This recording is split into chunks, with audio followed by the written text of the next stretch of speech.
से माफी मंगवाए हैं, क्या आप लोग कब माफी मांगने की देश की जनता से एसपीडी का सिस्टम करके आप लोगों ने किया? देखिए, लोकतंत्र के मंदिर के मकर द्वार पे चाय और बिस्किट। प्रधानमंत्री श्री नरेंद्र मोदी जी निरंतरता से लगातार पूरे विश्व में भारत का मान सम्मान गौरव बढ़ा रहे हैं। राहुल गांधी जी, क्या आपने सदन के मकर द्वार पे आंदोलन के नाम पे बैठ करके पिकनिक स्पॉट बनाया है? उसको आंदोलन के नाम पे, विरोध के नाम पे पिकनिक मना रहे थे। यह हमारे सदन का अपमान है, यह हमारे संसदीय मर्यादाओं का उल्लंघन है, ये बाबा साहेब अंबेडकर की दृष्टि, उनके विजन, उनके विरासत का अपमान है।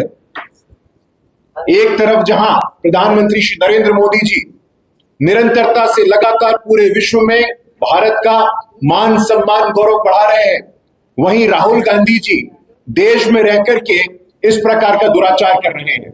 उनको जवाब देना होगा। देश स्तब्ध है। बाबा साहेब अंबेडकर को मानने वाले लोग स्तब्ध हैं, पीड़ित हैं, दुखित हैं, व्यथित हैं कि आखिरकार कौन सी मजबूरियां थी, कौन सी योजना थी, कौन सी मंशा थी आपकी? राहुल गांधी जी, क्या आपने सदन के मकर द्वार पे आंदोलन के नाम पे बैठ करके पिकनिक स्पॉट बनाया है? उसको सदन में विचारों का आदान प्रदान होना चाहिए, मुद्दों की बात होनी चाहिए, भारत के 140 करोड़ लोगों के भविष्य के लिए गंभीर विमर्श होना चाहिए। उसी पवित्र लोकतंत्र के मंदिर के मकर द्वार पे चाय और बिस्किट, बहुत पीड़ा होती है साथियों। और मैं फोटो आपको दिखाना चाहता हूं। ये श्रीमान राहुल गांधी जी चाय पीते हुए, बिस्किट खाते हुए सदन के मकर द्वार पे, जहां स्पष्ट रूप से यह कहा गया है,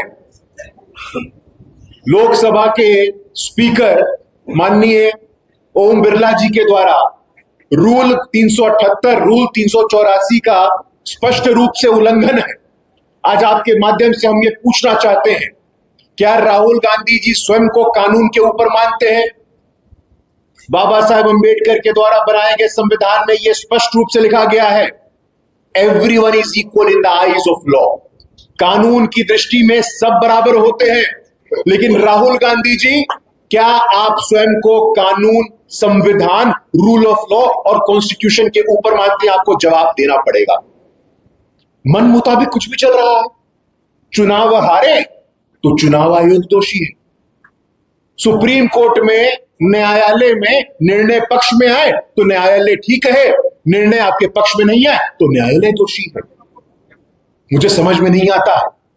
ये एक सुनियोजित, ऑर्गेनाइज्ड, प्लान्ड अटैक है, जहां एक तरफ संविधान के 75 वर्ष पूरे होने पे पूरे देश में संविधान दिवस को हम मनाते, वहीं दूसरी तरफ लगातार योजनाबद्ध तरीके से संविधान, संवैधानिक संस्थान, लोकतंत्र का मंदिर, जहां लोकतंत्र और संविधान की आत्मा बसती है, वहां पे उस संविधान के संस्थान का अपमान किया जाता है।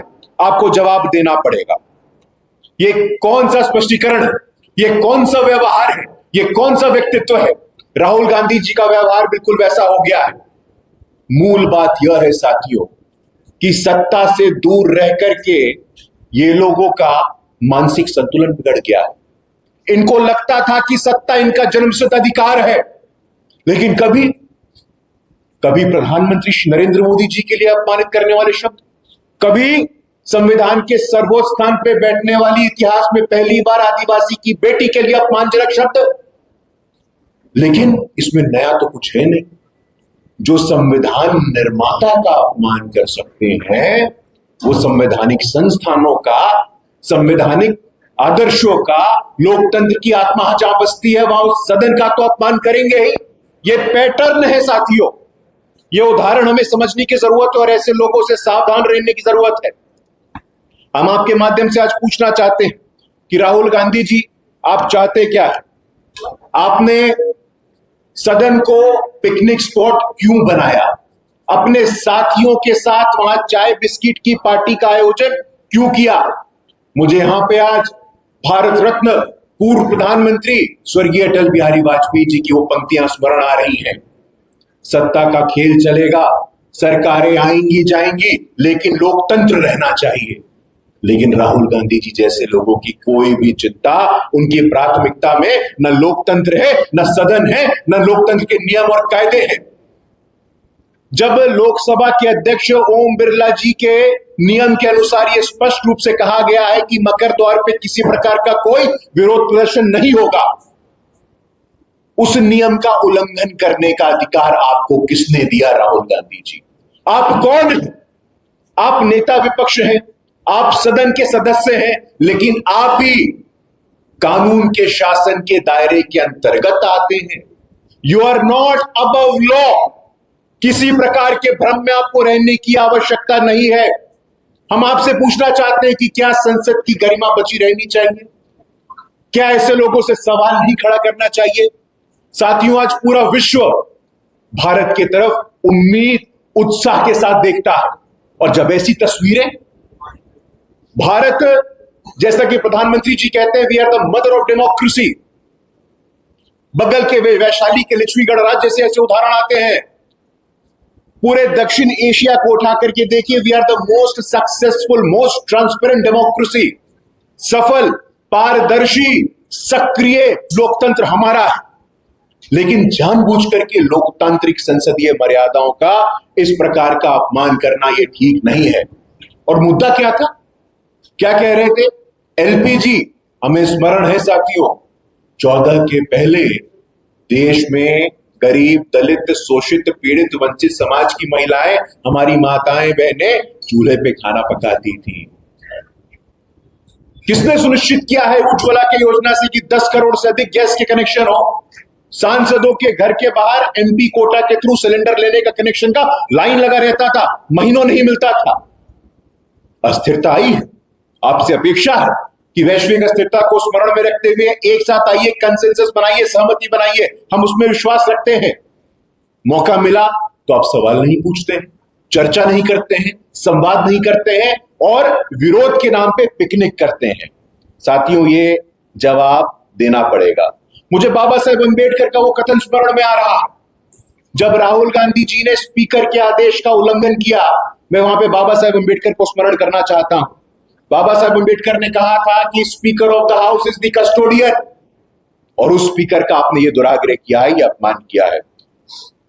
हम लोगों का स्पष्ट रूप से मानना है साथियों, संसद संविधान का मंदिर है, लोकतंत्र का मंदिर है, और कांग्रेस पार्टी, श्रीमान राहुल गांधी जी इसको चाय पार्टी का मंच बनाना चाहते हैं। इससे ज्यादा दुखद, इससे ज्यादा निंदनीय, इससे ज्यादा दुर्भाग्यपूर्ण कुछ हो नहीं सकता है। लोकतंत्र की पवित्रता, लोकतंत्र की मर्यादा, लोकतंत्र की आस्था पे गहरी ठेस पहुंची है।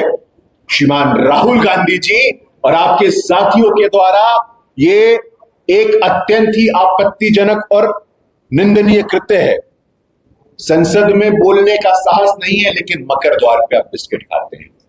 साथियों, पूरा देश और पूरे देश के साथ साथ बाबा साहेब अंबेडकर, जिन्होंने संविधान का निर्माण किया, बाबा साहेब अंबेडकर को मानने वाले लोग, संविधान में आस्था रखने वाले लोग, लोकतंत्र में आस्था रखने वाले लोग, ये राहुल गांधी जी के कुकृत्य को देख रहे हैं।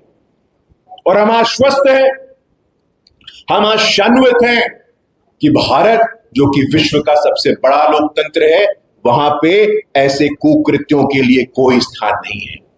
राहुल गांधी जी, आपकी पार्टी वही है जिन्होंने 1975 में 51 वर्ष पहले आपातकाल लगाया था। आपकी पार्टी वही है जिन्होंने निरंतरता से योजनाबद्ध तरीके से बाबा साहेब अंबेडकर को अपमानित किया था।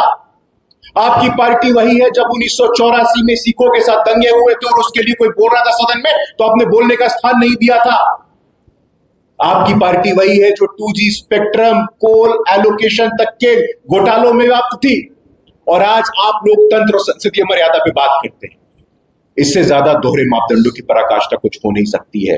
भारतीय जनता पार्टी आखिरी दम तक, आखिरी सांस तक लोकतंत्र, सदन की मर्यादा के लिए संघर्ष करती रहेगी।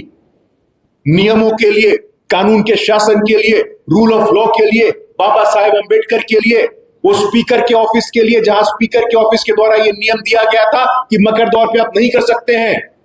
ये एंटाइटलमेंट, ये प्रिविलेज समाप्त होना चाहिए और पुनः संविधान निर्माता बाबा साहेब अम्बेडकर के संकल्प को पूरा करना चाहिए। कानून की दृष्टि में सब बराबर है, वो चाहे राहुल गांधी हो, उनके सांसद हो, सोनिया गांधी हो। इसलिए साथियों, मैं इन शब्दों के साथ और राहुल गांधी जी से विनम्र आग्रह के साथ अपनी वाणी को विराम दूंगा कि राहुल गांधी जी, अपने इस कुकृत्य के लिए आप दोषी हैं। आप क्षमा मांगिए स्पीकर से, सदन से, बाबा साहेब अम्बेडकर से क्षमा मांगिए, क्योंकि आपने ये दुराग्रह किया है। यह अत्यंत ही निंदनीय है, अत्यंत ही दुर्भाग्यपूर्ण। धन्यवाद सर। सवाल है, देश में इन दिनों एलपीजी का संकट है, लोग घर में तीन चार खाना नहीं बनता है। आप राहुल गांधी से माफी मंगवा रहे हैं, क्या आप लोग कब माफी मांगने की देश की जनता से? एलपीजी का संकट आप लोगों ने किया। देखिए, ऐसा है कि सदन में केंद्रीय मंत्री हरदीप सिंह पुरी जी ने और पेट्रोलियम और गैस मंत्रालय के संयुक्त सचिव सुजाता शर्मा जी ने इंटर मिनिस्टीरियल ग्रुप में ब्रीफिंग दे दी है। देश में तेल और गैस को लेकर के किसी प्रकार की कोई असुरक्षा और चिंता की कोई गुंजाइश नहीं है। 50 से अधिक, लगभग 2 महीने का तेल का रिजर्व है। कमर्शियल गैस से लेकर के डोमेस्टिक गैस की चिंता हमारे लिए सर्वोच्च प्राथमिकता है। लेकिन राहुल गांधी जी आपदा में जो राजनीतिक अवसर तलाश रहे हैं, मैं उनसे आग्रह करता हूं कि आप आत्ममंथन करिए। मनमोहन सिंह जी का 2012 भी हमें याद है कि कारण तेल के दाम बढ़ा दिए गए थे, पेट्रोल पंप को 8 बजे के बाद बंद करना पड़ता था। तो उसकी तुलना में आज हम कहीं ज्यादा सुरक्षित हैं, कहीं ज्यादा हमारी संपदा पे किसी प्रकार की कोई चिंता नहीं है। धन्यवाद। हो गया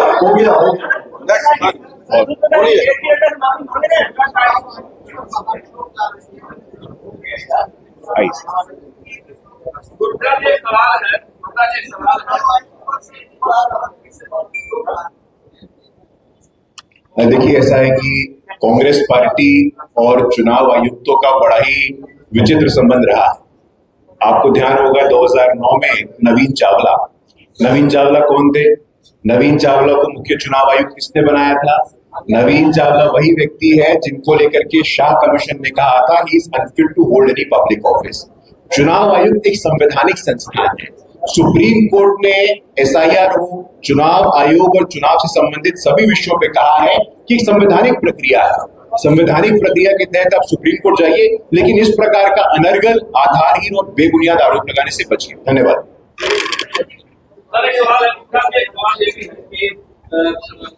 राज्यसभा का चुनाव होने वाला है और 5 सीटों पर चुनाव है, तो 5वीं सीट के लिए बड़ी संघर्ष दिख रहा है। विपक्ष का आरोप है कि जानबूझकर भाजपा ने शिवेश जी को 5वीं सीट पर ढकेल दिया, चूंकि वो दलित नहीं। देखिए, ऐसा है कि विपक्ष ने तो दलित उम्मीदवार दिया है क्या?